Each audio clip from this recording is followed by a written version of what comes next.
there's just so much. You're listening to a Mamamia podcast. Yeah, so these microplastics, or we might like to think of them as micro knives, they've got little serrated edges on them.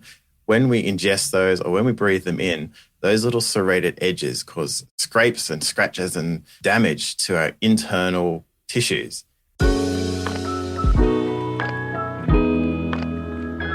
Hello and welcome to Well, your full body health check. I'm Grace Rouvray. And I'm Dr. Mariam. We're diving into gut health and the idea that everything seems to come back to it, from our skin to our mood. We're constantly told that if we just get our gut right, everything else will fall into place. But one of the more alarming things we're now hearing in the conversation is microplastics. Mm-hmm. Those tiny particles we're told could be affecting our bodies in ways we don't fully understand. Mariam, does this come up in your line of work, and what do you actually know about microplastics? Yes. So it's honestly one of those rabbit holes where once you go down, you can't unsee it, right? So the other day I was standing in the kitchen. I'm heating up my 3-day-old Pad CU that I got on Uber Eats because, you know, mum of 3. Yes. And I'm heating it up and then I'm like, shit, it's in a plastic container. Why am I like this? Put it in a glass dish immediately. Okay, so what do we actually know? Because I think there's a lot of noise online around the topic and I just want to try to cut through it. So microplastics, they're tiny particles. They're less than 5 millimeters. They come from the breakdown of bigger plastics and we are consuming them, full stop, through our food, our water, and that's not me being an alarmist. That's just where the science is at the moment. Now, what we're still trying to figure out is what it's actually doing to us over time. The research is still catching up, but the part that I keep coming back to, and especially in my work as a women's health GP, is the endocrine disruption piece. So that basically these particles may be interfering with our hormones. And when you spend as much time as I do talking to females about hormonal health, it lands differently. So the early evidence linking microplastics to gut inflammation is there, which kind of brings us, you know, your whole intro into full circle, because a disrupted gut microbiome may actually make us more vulnerable to absorbing these particles in the first place. So when people say gut health is the foundation, that's just not wellness bullshit and fluff. There's something real there, and I guess time and research will tell.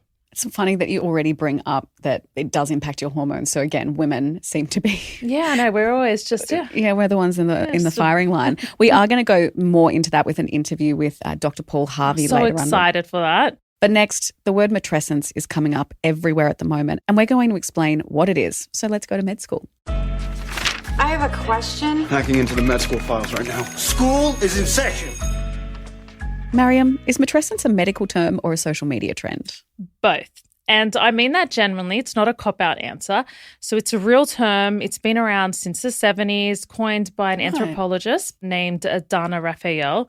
It's not a Gen Z invention, but it basically disappeared for decades. Then social media found it, and honestly, I have zero complaints because it needed to make its comeback. It describes the transition of becoming a mother. And the reason I love this, like I really genuinely love it, especially right now as I'm newly postpartum, because it frames it as a developmental process. Like adolescence, you don't expect a teenager just to slot back into who they were when they were 10, right? We understand that something fundamentally is shifting, and matrescence says the same is true for mothers. So the science backs it up in real ways, and it's so fascinating. So we have some neuroimaging studies, like real brain scans showing actual structural changes during the transition to motherhood. So your grey matter in your brain, the volume shifts. And before anyone panics, you're not like damaging your brain. Is this the same as the one where they say your brain shrinks and it never goes back? Yeah. So what's essentially happening is the brain is becoming more efficient as you become a mum. So it's like pruning and specializing, sharpening your ability to read your baby, attune to them, detect threat. It's called the maternal brain, and it's a real neurological phenomenon. On top of that, there's the hormonal changes. So, you know, your estrogen and progesterone are sky high during pregnancy, and then they just drop off a cliff after you give birth. So that's a really dramatic hormonal shift, and it's the biggest one that the body will ever experience. And these aren't just reproductive hormones. They're deeply involved in your mood, your memory, and how you feel in your own skin. So then you add the oxytocin surge for the bonding, the prolactin if you're breastfeeding, and your brain's entire reward system is just being recalibrated around this baby. So when I'm seeing patients and I have a female sitting across from me and she says, I don't feel like myself, and I hear this constantly with like mums who have just had a baby. And I just want to say you're not lost. You're in the middle of one of the most significant neurological and hormonal transitions your body will ever go through. And I think if we hold new mothers so much closer and give them that understanding, I wish I had that. I wish I knew this word like when I had my twins 5 years ago. Is it the same hormonal shifts in terms of the weight we should be giving it as perimenopause and menopause? Yes. Yes, definitely. So you get the estrogen drop off just like as if you were going through the peri and the menopause transition as well. So I was like getting the night sweats and all those things. And I'm like, oh God, wow, we don't catch a break, do we? No, we don't. Poor women. All right, well, coming up after this break, we're going to speak to Dr. Paul Harvey about microplastics and what is actually happening in our gut.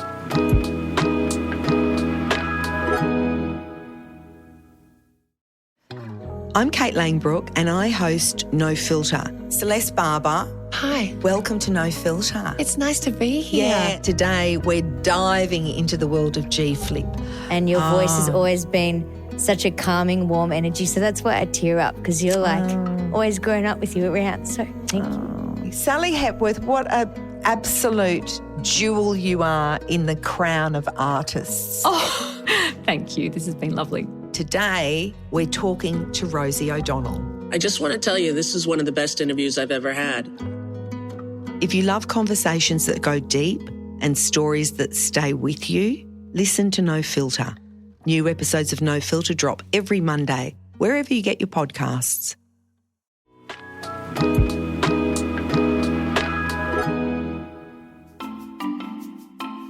We've all heard the viral claims that we've got a credit card's worth of plastic inside us.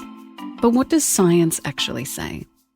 Are these particles just passing through us, or are they staying behind to do real damage? Environmental chemist Dr Paul Harvey is breaking down microplastics, both what we know and what we don't know yet. Essentially what that means is really small pieces of plastic that are 5 millimeters or less. Microplastics, the term we'll use today, includes this other size called nanoplastics, which you'll probably also hear thrown around in the media a lot. Wherever there's plastic involved with your food, whether that's packaging or a vessel to hold the food, like a tea bag, there will be microplastics coming off that. That is the nature of plastic. For some reason that we don't really know, plastic sheds off from itself very well, particularly when it's sort of in an abrasive kind of an environment. We see a lot of microplastics in bottled water, again, because of the container in which it's held in. But we also see microplastics in other food items. Almost every food item you're going to, unless it's a whole food item, you're going to see microplastics. And that comes from environmental inputs, as well as the packaging itself. So microplastics, rather scary to say, microplastics are everywhere in the world around us. They come from our clothing, they come from our carpets, furnishings. And it's not just the physical plastic, it's the chemical cocktail hitching a ride. Paul says that there are 50,000 chemicals on the Australian Industrial Chemicals Inventory, and we've only assessed a fraction of them. Now, around the world, there are hundreds of thousands of chemicals that get put into plastics. And so when plastics break down into these smaller 5 millimeter fractions, we don't really know what the chemical composition of those plastics are. And so this is important when you start to think about endocrine disrupting chemicals. So we might be all familiar with bisphenol A, BPA, an endocrine disrupting chemical. If that's present in plastic and that's in the gut, does that dissolve then into the gut, and can that be absorbed into the body? It gets taken into the other organs of the body through, your same way as your food gets digested and your digestive system takes in nutrients and all the good things that it needs. Sometimes other things that the body doesn't need get drawn in through that same process as well.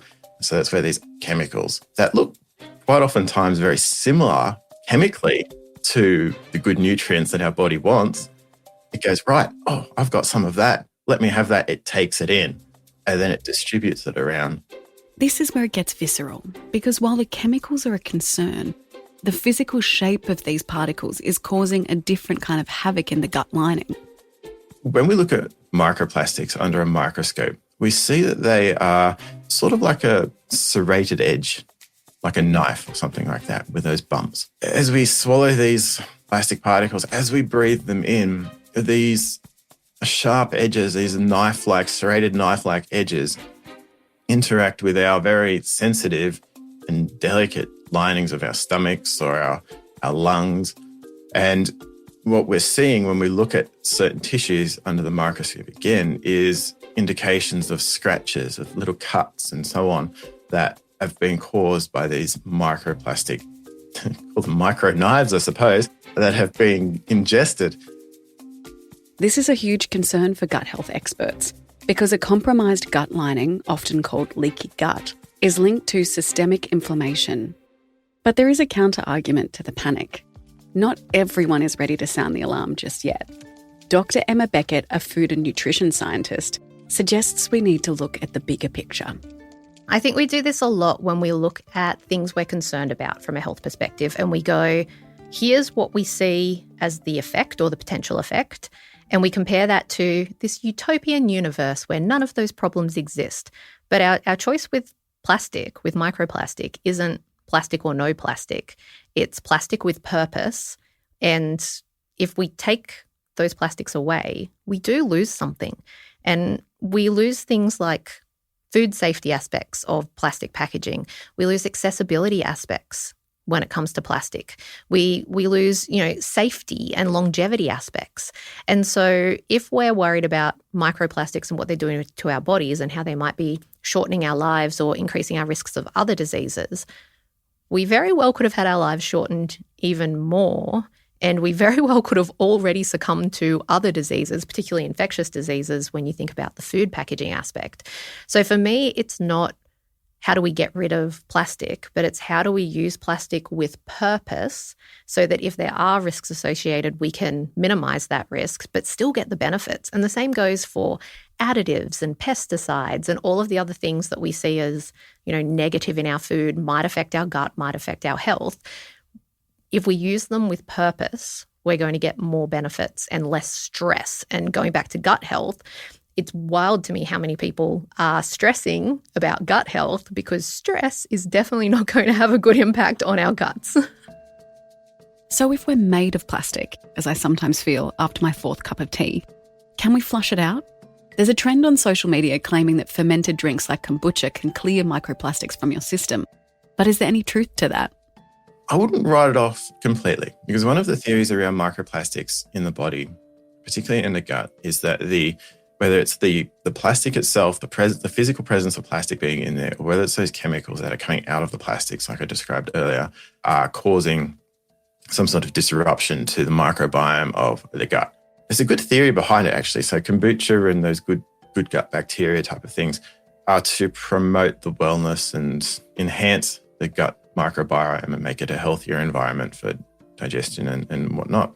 If you're having an issue with your gut microbiome because you have the presence of plastics there, then anything that promotes good gut microbiome may help. So what is the official scientific advice for us on this, if we are wanting to limit the potential for microplastics being ingested?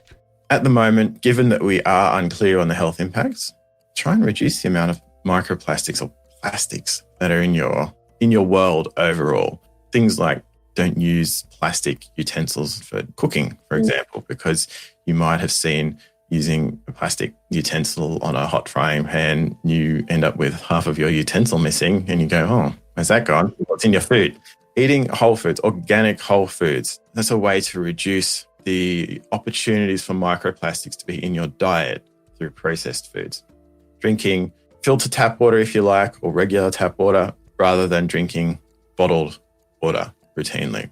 Those types of simple switches help reduce the opportunity for us to be exposed to microplastics in our life. Generally, the message that we run with is don't panic. exercise caution and don't be alarmed, because this is, as we've said, a pretty scary subject. But we don't want people to think that the world is coming to an end because they're ingesting microplastics. There's definitely a need to be alert, educate ourselves, make those simple switches, but don't panic and think that it is the end of the world because we are exposed to microplastics.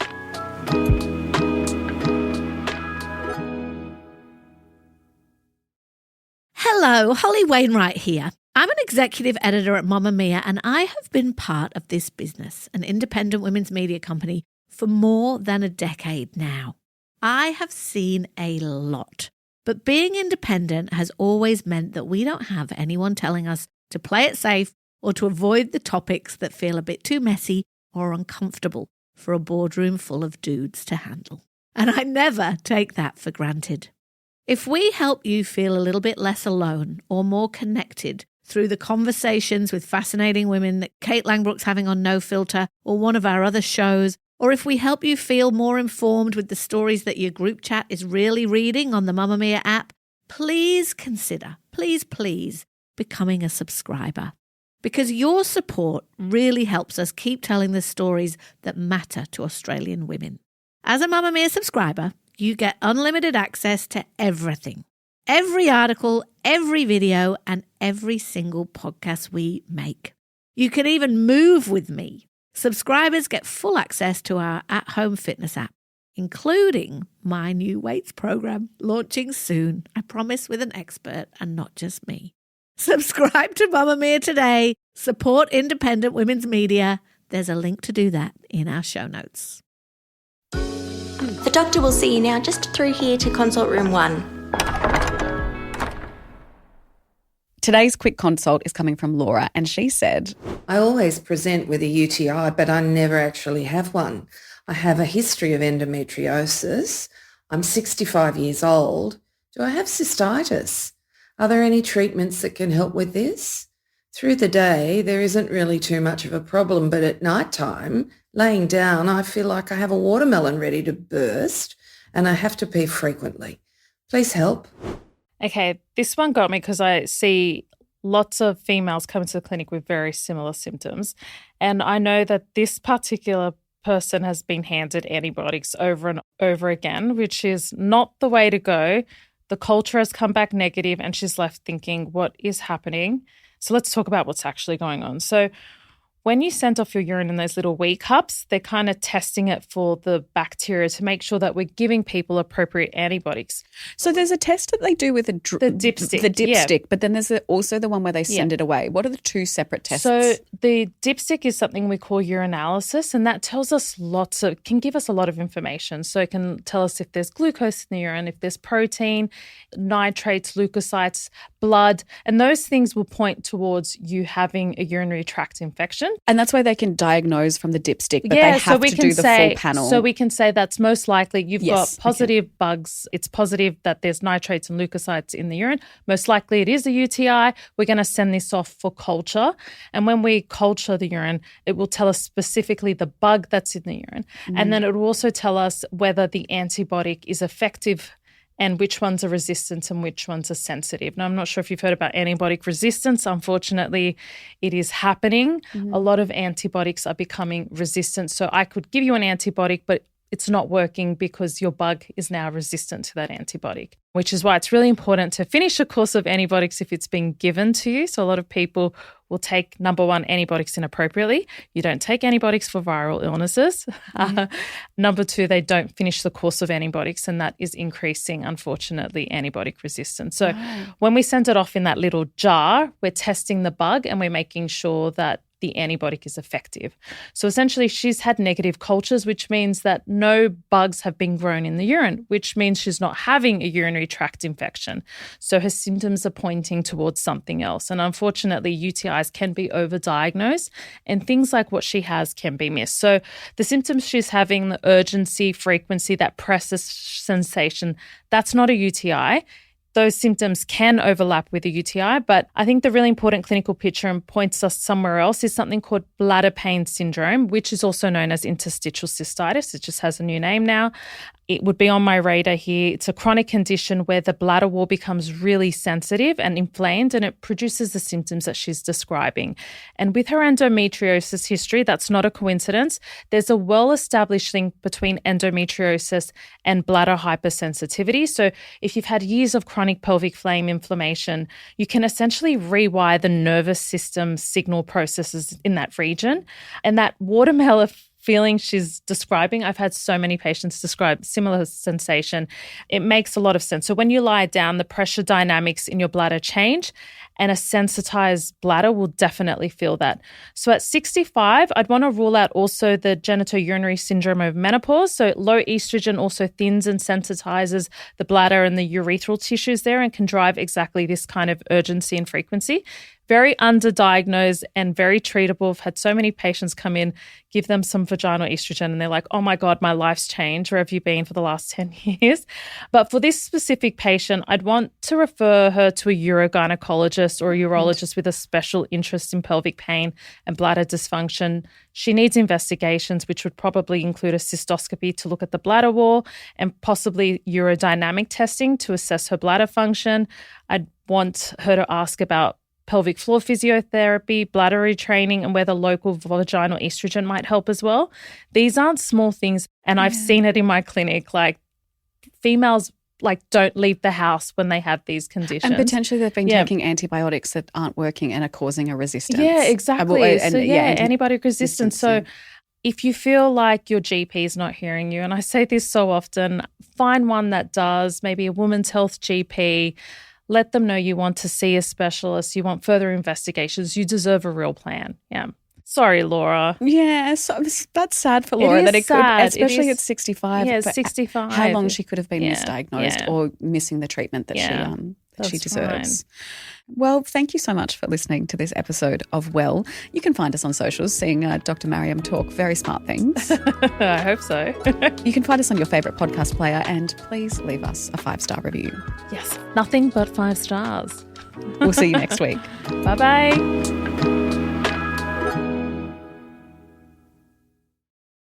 Mamamia acknowledges the traditional owners of the land we've recorded this podcast on, the Gadigal people of the Eora Nation and the Wonnarua people. We pay our respects to their elders past and present and extend that respect to all Aboriginal and Torres Strait Islander cultures.